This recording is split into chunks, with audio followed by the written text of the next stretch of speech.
Bonjour, mon nom est Sophie Dorval et je vous souhaite la bienvenue à Tour de Ville. Cette semaine à l'émission, on vous présente le village Harmonie, les activités à Baie-des-Sables, les nouvelles du sport avec Yann Boulanger et les activités pour la semaine de l'intergénération.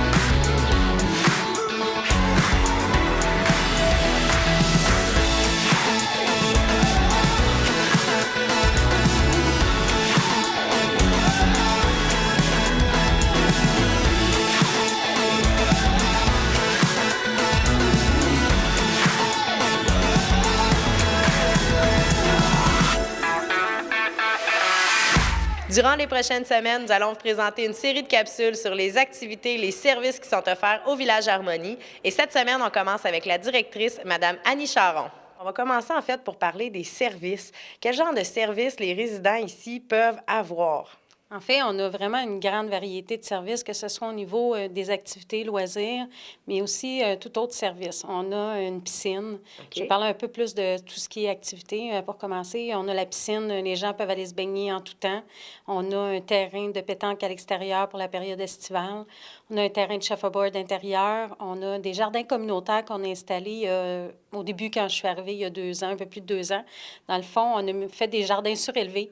Pour permettre aux gens qui sont en difficulté, soit en déambulateur ou avec une canne ou encore une marchette, tout simplement, puissent faire du jardinage comme s'ils étaient dans leur cour, dans le fond. On est debout pour faire ce jardinage-là. Oui, oui, c'est ça. Et les gens ont décidé de se le partager. Donc, il y a comme 6 gros bacs que les gens séparent à 2 ou à 4, puis ils font leur jardinage à tous les jours, puis on leur fournit de l'eau. Là, on a installé une petite arrosoir pour eux autres, pour qu'ils puissent vraiment se sentir comme chez eux, dans le fond. OK. Vraiment une belle activité l'été. Oui, oui. On a aussi différents services, que ce soit la caisse populaire. La caisse, ils viennent à la résidence 2 fois par mois pour éviter que nos clients aillent à se déplacer directement dans leur bureau. Donc, les résidents ont seulement à aller s'asseoir dans le salon en bas qu'on appelle le salon des placoteux. Puis là, la dame de la caisse arrive, vient servir nos clients, voir s'ils ont besoin soit d'effectuer des transactions, mettre leur livret à jour, sortir de l'argent. Puis la personne revient, la préposée revient en après-midi pour porter les documents et l'argent à nos clients. OK. On a ce type de service-là. Il y a aussi tout ce qui concerne la coiffure. On a 2 coiffeuses qui sont ici. On a une massothérapeute, une esthéticienne qui fait tant des manucures que des soins de pied. Donc, souvent, les personnes âgées ont besoin de se faire couper les ongles, les gens qui ont du diabète, des choses comme ça. Cette personne-là est reconnue pour pouvoir faire ça avec la clientèle aînée. OK. Oui. Donc, c'est vraiment des beaux services qu'il y a. Et aussi, tout l'extérieur. Je sais que vous avez aussi pensé au côté nature aussi. Oui, effectivement. Il y a quelques années, il y a une religieuse qui aime beaucoup la nature, qui a fait un petit aménagement sur le bord du ruisseau qui descend vers le lac Mégantic. Il n'y avait pas d'espace ombragé naturel à part ce petit espace-là. OK. Puis il y a des canards qui viennent l'été, on entend les oiseaux, puis il y a des cerisiers, donc c'est propice à attirer différentes sortes d'oiseaux. Donc, l'année dernière, parce qu'on avait une demande, il y avait plusieurs personnes qui appréciaient cet espace-là. On a décidé d'agrandir le bosquet de Suzanne, qu'on appelle, pour justement permettre à plus de personnes de faire du jardinage, de jouer dans la terre, de profiter des fleurs qu'on a fait planter. C'est vraiment super intéressant. Puis, ça amène un aspect pour les gens qui venaient de villages, qui étaient habitués de vivre à la campagne, mais ils peuvent se sentir comme chez eux, en fait.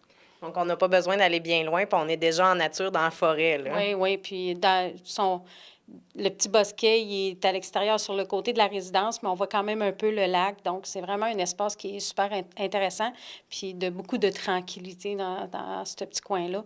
Parce qu'ailleurs, sur le terrain, il y a un petit peu plus de vie. Si on va au terrain de pétanque, bien, il y a plus de gens qui rient, qui jasent. Mm-hmm. Donc, les gens qui ont besoin plus de se retirer, qui ont envie de relaxer, mais ils peuvent aller dans le bosquet de Suzanne. C'est vraiment des beaux services. On a discuté aussi avec Mme Auger qui nous disait apprécier beaucoup les repas du midi, apprécier qu'on puisse avoir un service justement comme ça de bons repas. Et puis il y a maintenant les services aux tables. C'est agréable, ça aussi pour les gens. Oui, effectivement. En fait, on offre 3 repas par jour. Les déjeuners, il y a beaucoup moins de gens qui en profitent. Les gens préfèrent rester dans leur chambre, souvent dans leur appartement, prendre le temps de prendre leur café. Mais le midi, la plupart de la clientèle dîne ici. Il y a 2 heures de repas, puis le service est aux tables, effectivement. Donc, les gens n'ont pas à aller se servir au buffet ou à la table, là, au comptoir. Les serveuses viennent directement. Il y a 2 choix de repas, puis on a une belle table froide là, avec des salades, des crudités. Donc, les gens peuvent bien manger puis choisir ce qu'ils veulent manger vraiment cette journée-là. C'est vraiment intéressant pour les gens, justement, qui en ont fait assez de nourriture, qui sont tannés de se faire à manger. Là, ça fait du bien de se faire servir un peu. Si on veut avoir plus d'informations, on communique directement avec toi, j'imagine? Oui, oui. On peut communiquer avec moi en tout temps, soit par mon adresse courriel qui est sur le site Internet du Village Harmonie. Il y a aussi la page Facebook où j'essaie de mettre quand même de l'information. Souvent, les offres d'emploi, entre autres, parce qu'on a souvent une recherche de ressources de personnel, parce que dans le milieu des résidences privées, les préposés aux bénéficiaires, c'est un poste qui est difficile à combler. Donc, j'ai souvent des offres d'emploi. On met des photos des activités parce qu'on a fait de la zoothérapie ici. Catherine, la responsable des soins, a amené ses lapins. Donc, on a fait un petit peu de zoothérapie. On a de la danse à tous les mois. Donc, on prend des photos, on les met là-dessus. Il y a le yoga sur chaise. On a aussi maintenant, depuis le mois de novembre, une animatrice qui vient une journée par semaine. Donc, elle arrive le matin, le lundi, et elle repart en fin de journée. Donc, elle passe toute la journée avec son groupe. C'est ce qui permet de faire des activités un petit peu plus constructives, puis pas juste 2 heures d'activité. Puis elle en profite aussi pour dîner avec ces gens-là, fait que ça lui donne un échange différent. C'est une personne qui adore les personnes âgées, donc c'est vraiment intéressant. Les dames qui en profitent, parce qu'actuellement, il y a juste des dames qui ont décidé d'en profiter. On a de la misère à sortir nos messieurs, à part au billard, au bingo, ces choses-là. Les messieurs vont sortir, mais sinon, c'est toutes des dames, puis ils apprécient beaucoup ce qu'ils font. OK. Oui. Donc, il y a vraiment une belle offre ici. On communique avec toi pour plus d'informations et puis on reste à l'écoute aussi. Les prochaines semaines, on va présenter des activités, on va présenter justement d'autres types de services qui peuvent être offerts ici. Merci beaucoup, Annie. Merci à toi, Sophie.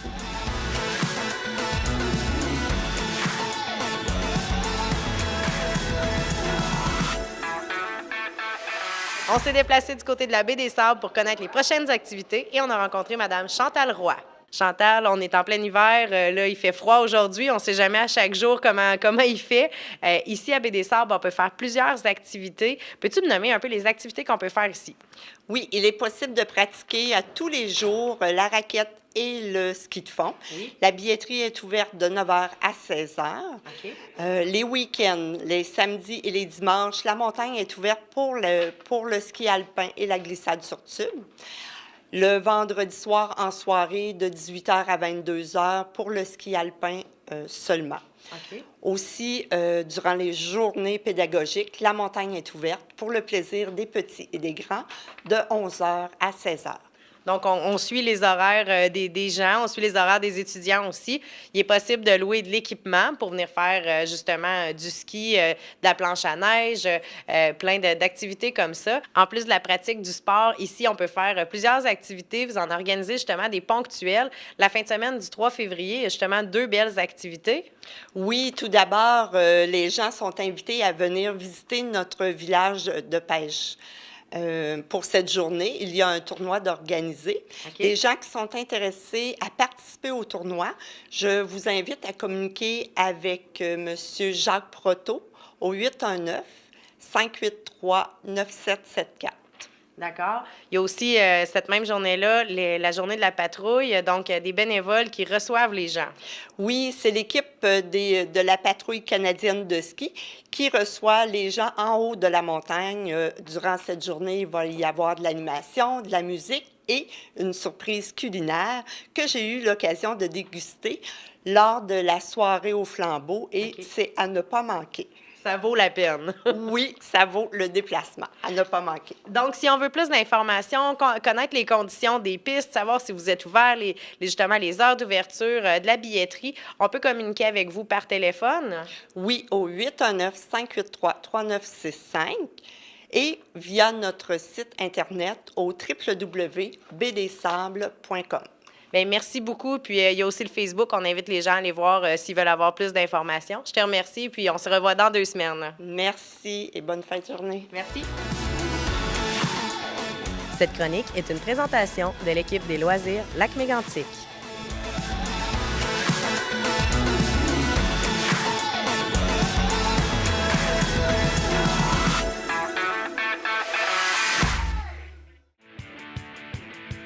On est maintenant rendu à la 18e édition du Défi de la Gosford, présenté par Desjardins et la municipalité de Woburn.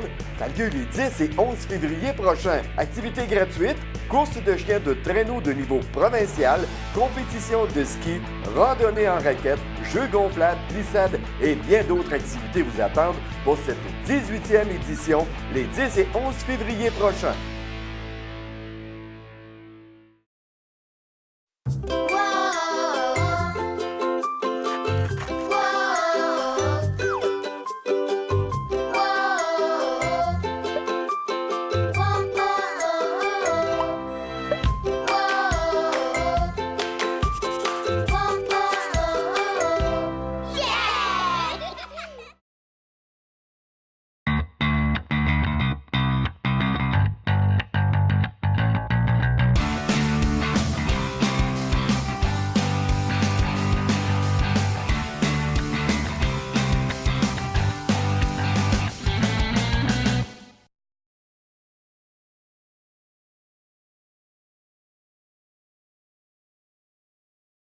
À Lac-Mégantic, une résidence privée pour aînés, sécuritaire, confortable et de service. Éden sur le lac. Une place de choix pour partager des moments de qualité pour votre retraite. Un endroit qui saura vous charmer. Un centre à proximité des services. Un service de sécurité 24 heures sur 24.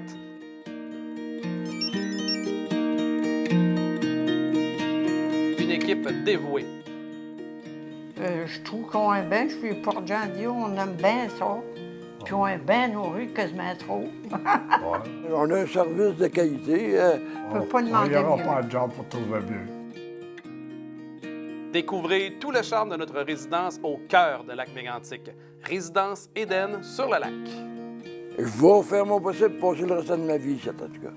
Oui, ah oui, c'est notre chez nous, là. Si le monde il attend trop longtemps, il aura fini par venir par un foyer, puis il aura peut-être perdu 1 an ou 2 ans avec des amis qu'on se fait des nouveaux amis. Bienvenue chez vous, À Éden sur le lac. Pour connaître les sujets de vos émissions à la télévision locale Action TV, nous vous invitons à aimer la page Facebook Action TV. Chaque semaine, il vous est présenté des extraits vidéo de vos émissions exclusives et conçues pour vous.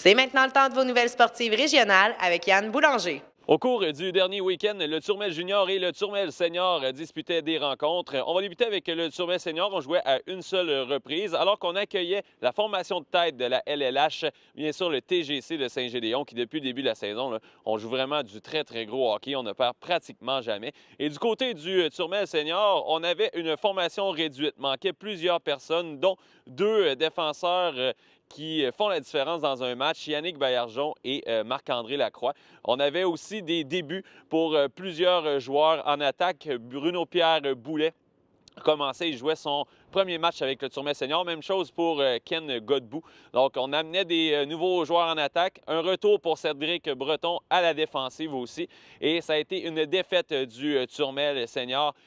Une défaite, malheureusement, là, qui fait mal au classement. Là, avec cette défaite, on s'assure pratiquement de terminer au troisième rang dans la LLH. Donc, ça fait en sorte que le Turmel est pratiquement assuré de commencer les séries à l'extérieur contre Saint-Joseph. Donc, je vous explique un petit peu ce qui s'est passé dans cette rencontre-là. Il y a eu des buts. Les pénalités ont fait vraiment mal au Turmel senior. Il y a eu des buts dès le départ et c'était 3-2 après une période complète de jeu. Jusque-là, c'était quand même bien. Marc-André Nadeau, qui est arrivé il y a de ça quelques semaines avec le Turmel senior, joue maintenant avec Jean Baillargeon et Michael Valran. Ça va vraiment très bien pour lui. Il a marqué les 2 buts en première période. Par la suite, le TGC s'est éloigné pour se donner une avance pratiquement insurmontable.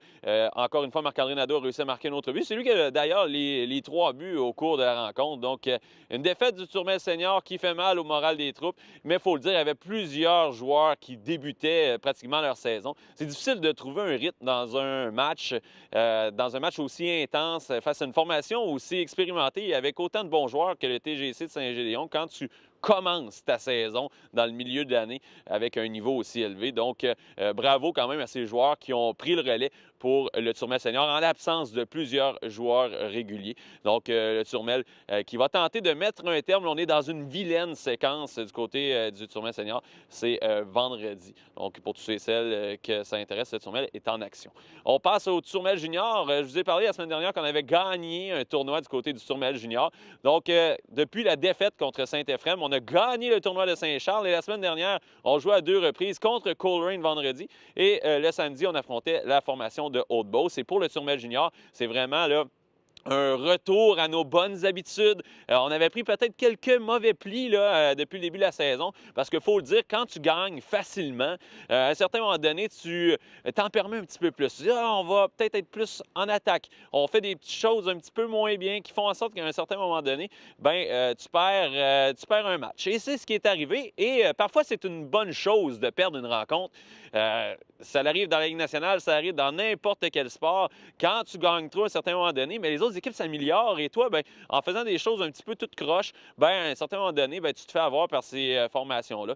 Donc, pour le Turmel junior, on a gagné nos 2 matchs au cours du dernier week-end. Donc, on est sur une belle séquence là, avec le tournoi et c'est 2 victoires dans la Ligue. Donc, une victoire de 4-0 contre Coleraine. Et par la suite, on a affronté Haute-Beauce, une victoire de 6-1. Donc, 2 belles victoires en plus. Des victoires où on n'a pas donné beaucoup de buts, on n'a pas donné beaucoup de chances de marquer. C'est ce qui avait fait un petit peu la différence dans le match contre Saint-Éphrem quand on avait perdu 9-6.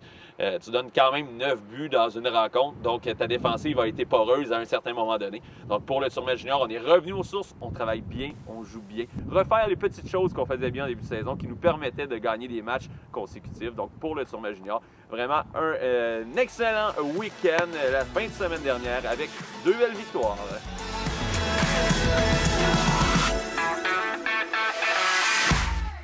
Du 5 au 11 février prochain aura lieu la 11e édition de la Semaine de l'intergénération. On a rencontré M. Jeannot Gosselin pour nous en parler.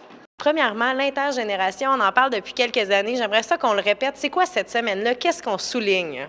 Bien, dans la Semaine de l'intergénération, on veut souligner les liens, évidemment, intergénérationnels qui existent avec non seulement les personnes âgées, avec les jeunes, mais des gens de différentes générations.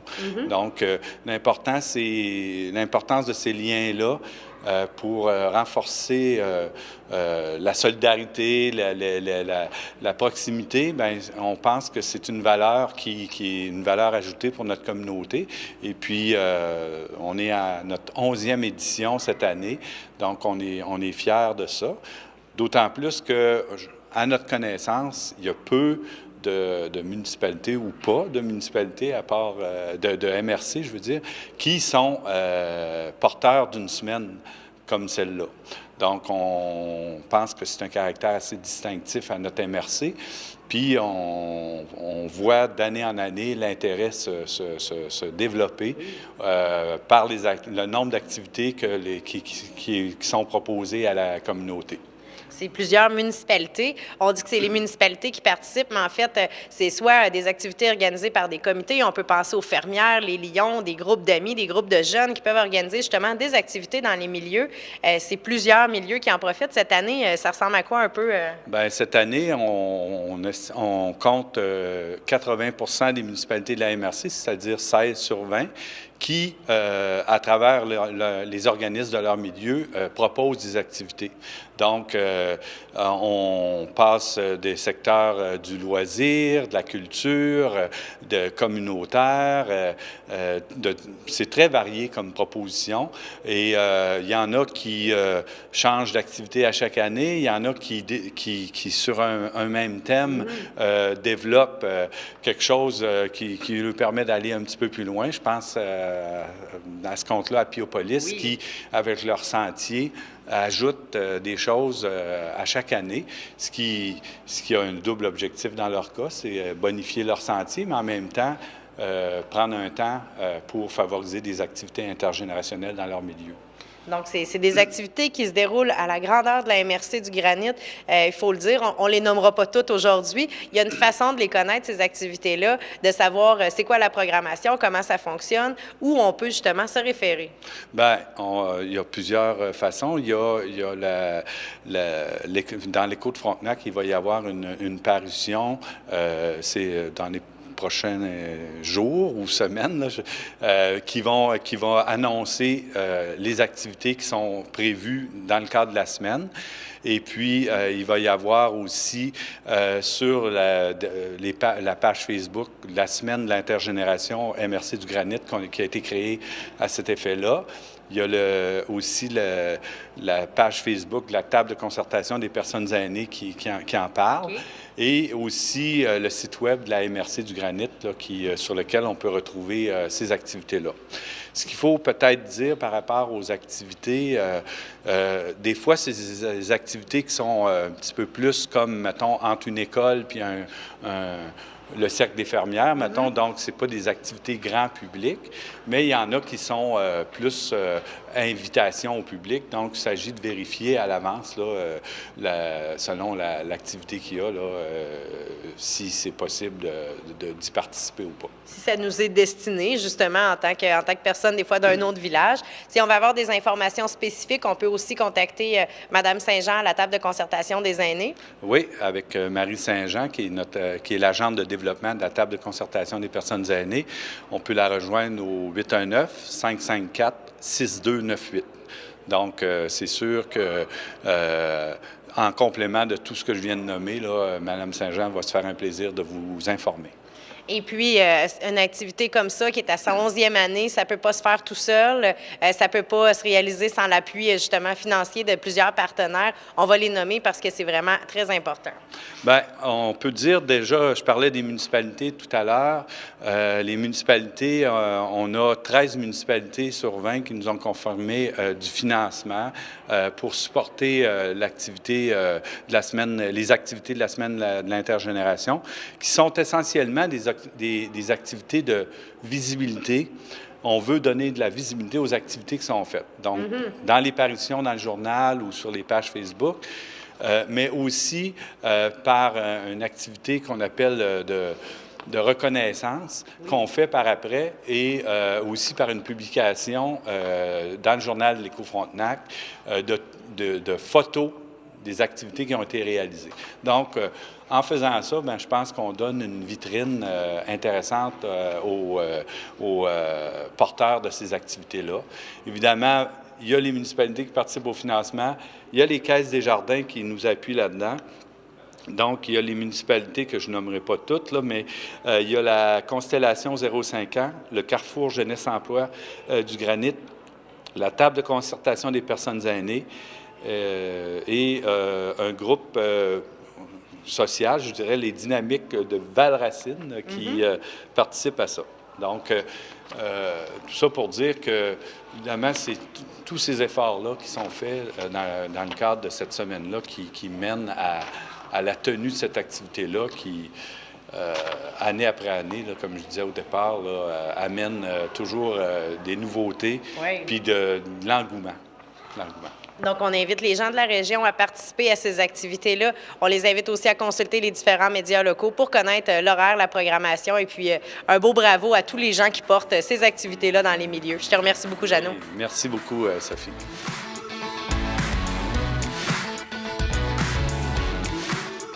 Voilà ce qui conclut l'émission pour cette semaine. En terminant, on vous invite à communiquer avec nous via notre page Facebook Action TV pour nous faire part de toutes questions, commentaires ou des idées de reportage. Bonne semaine!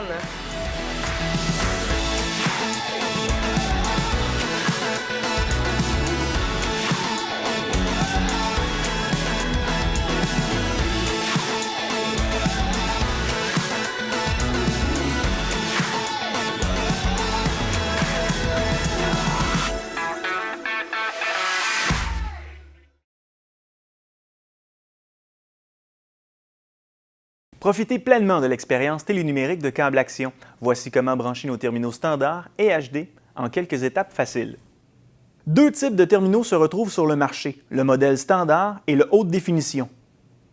À l'arrière, vous retrouvez plusieurs types de prises. Pour une connexion de base avec un terminal standard, branchez le fil du câble dans la prise RF-IN à l'arrière du terminal.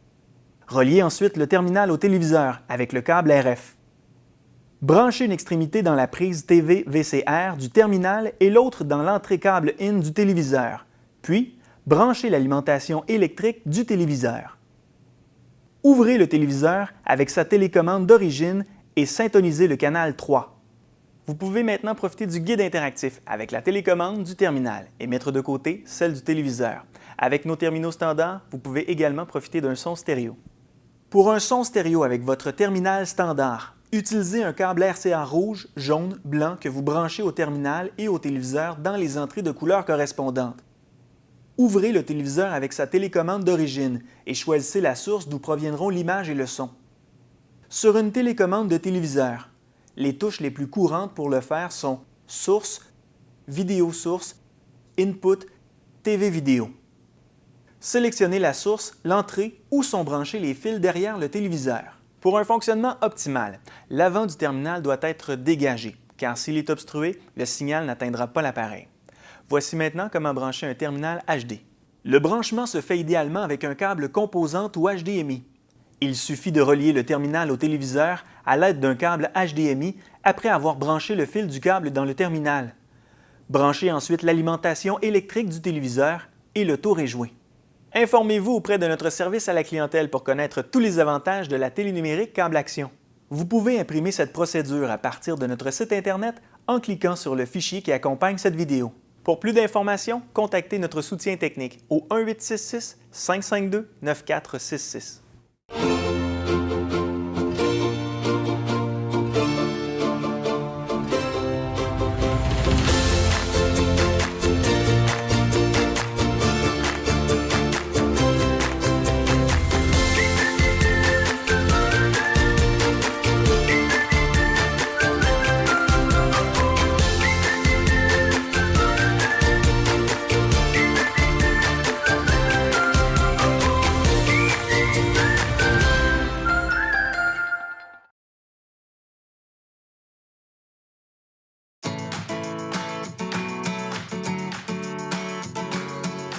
Bonjour, moi c'est Léonard. J'ai une amputation au bas jaune. Ça, c'est ma prothèse de patin. Quand Léonard patine, on la voit heureuse. Faire du patinage artistique, ça la rend fière. Et Léonard, elle a différentes prothèses pour tous les sports qu'elle pratique. C'est une petite fille très active. Toutes les activités à côté qu'elle peut faire, c'est grâce aux amputés de guerre. Merci les amputés de guerre pour ma prothèse de patin.